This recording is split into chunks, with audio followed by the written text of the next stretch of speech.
इमरान, आप सुबह से हैं, थकी होंगी यकीनन, हमारे साथ भी जुड़े हुए, आपको ज़हमत देते हैं, नुमाइंदा ख़ुसूसी हैं, सुप्रीम कोर्ट में थे। मेरा इससे पहले शामी साहब आपसे मुखातिब, बड़ा बुनियादी सा सवाल नाज़रीन के लिए। कमरा अदालत में मौजूद वकला या सहाफ़ी, जज साहिबान या वो तमाम लोग जो इस कार्रवाई से जुड़े हुए थे, अब जब समाअत ख़त्म हुई, उनका तासुर क्या था मुजमूई तौर पर?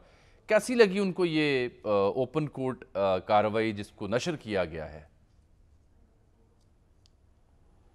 जी, मोस्टली लोगों ने इसको एडमायर किया है, अप्रिशिएट किया है, क्योंकि सुप्रीम कोर्ट की तारीख में ऐसा पहली बार हुआ है कि अवाम का मुकदमा अवाम के सामने रखा गया है। और चूँकि बुनियादी नुक्ता भी इन तमाम 9 पिटिशन में यही था कि ये मफाद आमा का केस है, तो सारी कानूनी बहस ही इसी पर हुई। जजेस की जानिब से सवालात भी आए कि किस तरह से इस पिटिशन्स को आप मफाद आमा का केस समझते हैं। एक नुक्ते पर अटॉर्नी जनरल ने भी फिर इससे एग्री किया कि मफाद आमा की बात है और हम ने ये जो लेजिस्लेशन की है इससे हम ये चाहते हैं कि जो लिटिगेशन के मसाइल हैं वो हल हों। तो इस तरह की बहस जब पब्लिक देख रही होती है तो पब्लिक फिर बेस्ट अवेयरनेस उन तक पहुंच रही होती है कि हमारे टैक्स पेयर के पैसे से अगर कोई जजेस तनख्वाह ले रहे हैं या बाकी अमला इस पे उनके ज़िंदगियों के जो अखराजात हैं वो आवाम के टैक्स से उठाया जा रहा है, तो वो आवाम के लिए काम कर रहे हैं। और जस्टिस काजी फ़ाइज़ ईसा साहब ने इस चीज़ को अपने रिमार्क्स में भी बताया कि सुप्रीम कोर्ट में 57,000 केसेस पेंडिंग हैं और हम इसलिए बैठे हैं कि हम इनको निपटाएं।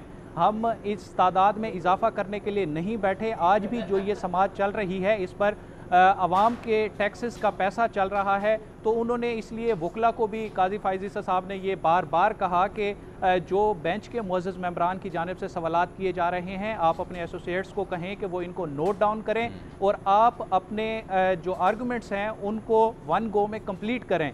जितने भी क्यूरीज हैं उसको आप नेक्स्ट डे में आप अपना रिटर्न रिप्लाई फाइल कर सकते हैं। इमरान, आप चूंकि मौजूद भी थे, हमने भी देखा सितंबर तक रिटर्न रिप्लाई आप जी दे देंगे, वो दायर कर दें और 3 अक्टूबर को फिर हतमी दलाइल होंगे। अच्छा इमरान, देखिए, जब समाअत के पहले सेशंस थे तो मालूम हुआ कि एक से बढ़कर एक सवाल किया जा रहा है। जज साहबान की जानिब से जो वकला थे उन पर ताबड़तोड़ सवाल उनके लिए आ रहे थे और यूँ लगा, एक तासुर ये बना कि शायद वकील को भी बोलने का मौका नहीं मिल रहा। वो एक बात करता है तो दूसरा सवाल आ जाता है। चीफ जस्टिस बार बार कहते रहे, हाँ, आप सवाल नोट करते जाएं और अपनी बात जारी रखें। लेकिन फिर बहरहाल मौका मिला, यानी तशफ़ी हुई या नहीं? ऐसा है कि फर्स्ट पार्ट में चूँकि जो एप्लीकेंट थे 6, 7 और 12, उनके 2 वकला थे, उनकी जानिब से ख्वाजा तारिक रहीम साहब और इम्तियाज़ सिद्दीकी साहब के आर्गूमेंट्स थे, तो उसमें वाकई सवालात की जो तादाद थी वो काफ़ी ज़्यादा थी।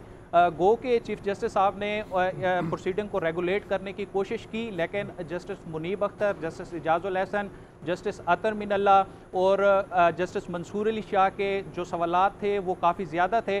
जस्टिस आयशा का एक क्वेश्चन वो सुबह से ही उन्होंने पूछा और by the end of the day उनका वो क्वेश्चन वहीं पर मौजूद था और अटॉर्नी जनरल साहब को उन्होंने कहा कि आप इस पर डिटेल रिटर्न आर्गूमेंट दें, क्योंकि ये इतना इंपॉर्टेंट मैटर है। ये मैं थोड़ा सा अगर बताना चाहूँगा इस मामले में कि ये सवाल था कि बेंच जब कोई भी अपील आती है रिव्यू की, तो उसमें जो बेंच बनाने का इख्तियार है वो फिर जज साहबान को दे दिया गया है। तो उसमें उन्होंने कहा कि अगर फुल कोर्ट बना दिया जाता है तो फिर क्या सूरत हाल होगी कि उसके खिलाफ फिर अपील कहाँ जाएगी। ठीक है, बहुत शुक्रिया।